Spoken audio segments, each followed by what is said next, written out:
Thailand umbar janji terancam jilat ludah sendiri.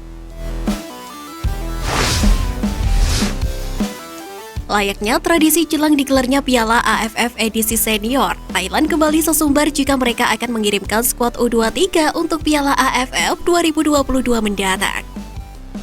Mereka merasa jika untuk menghadapi para rival di Asia Tenggara seperti Vietnam dan timnas Indonesia, tidak lagi diperlukan untuk memanggil para pemain terbaik.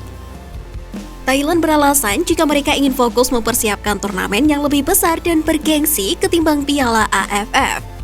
Rencana ini dibocorkan langsung oleh Ketua Federasi Sepak Bola Thailand atau FAT yakni Somyot Phompanmong.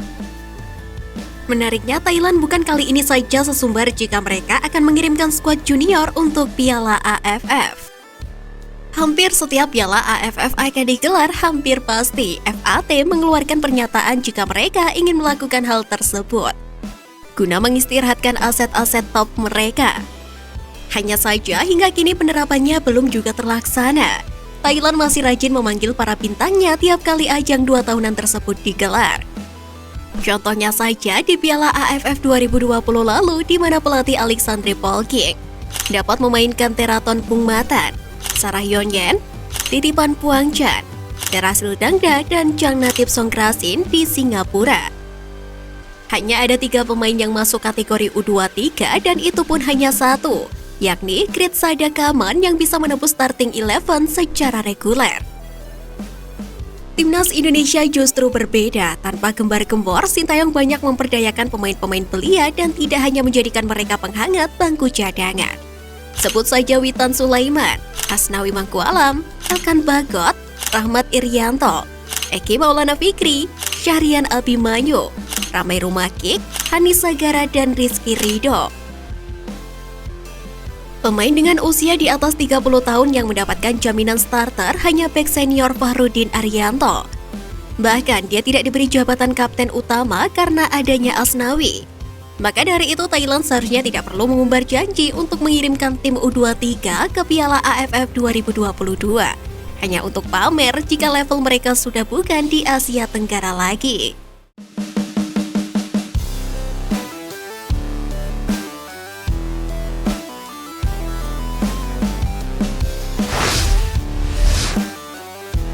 Beberapa kejutan di Piala AFF U16.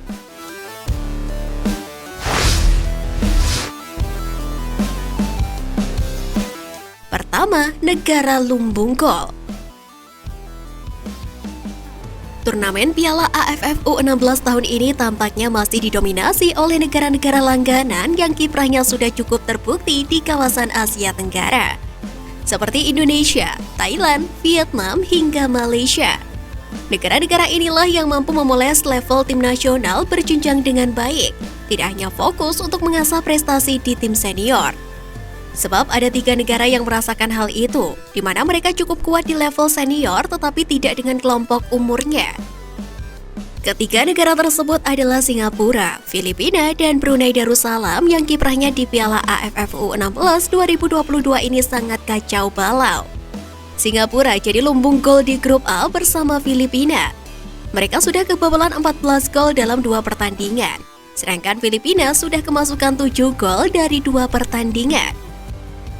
Alhasil keduanya berada di urutan 2 terbawah dan dipastikan akan tersingkir. Sementara Brunei Darussalam terkubur di grup B setelah jadi lumbung gol dengan kemasukan 15 gol.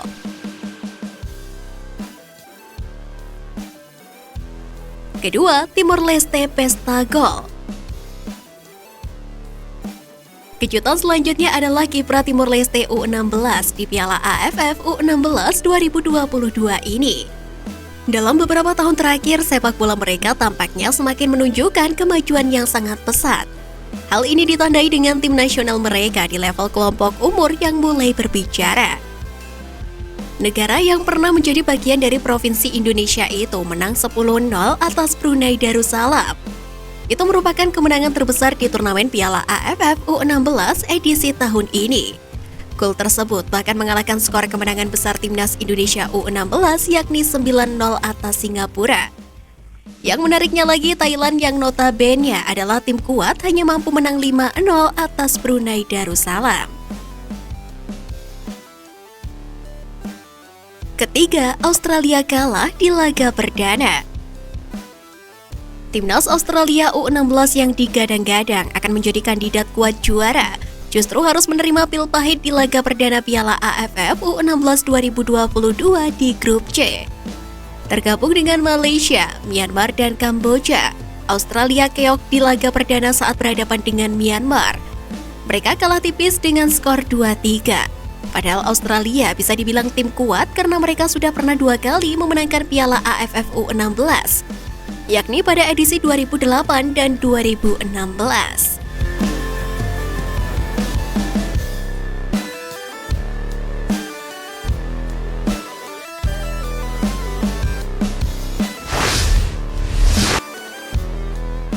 Exco PSSI Haruna Sumitra singgung wacana keluar EAFF.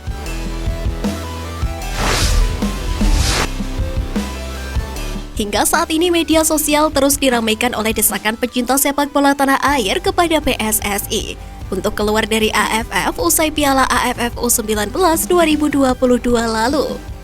Desakan ini muncul karena laga Vietnam versus Thailand diduga main mata. Menurut Exco PSSI, Haruna Sumitra wacana untuk keluar dari AFF perlu dipertimbangkan secara matang.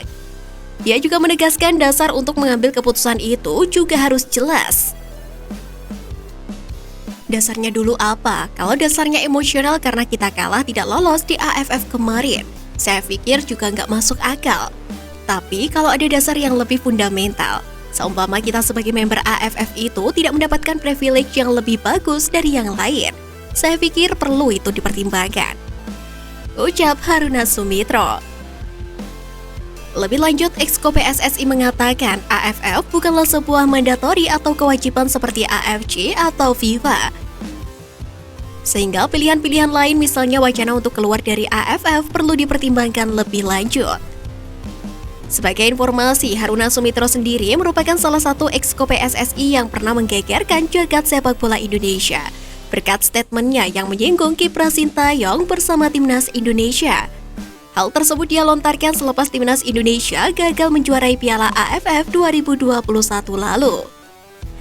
Namun kini Sintayong mampu membuktikan dengan mampu membawa skuad Garuda lolos ke Piala Asia 2023.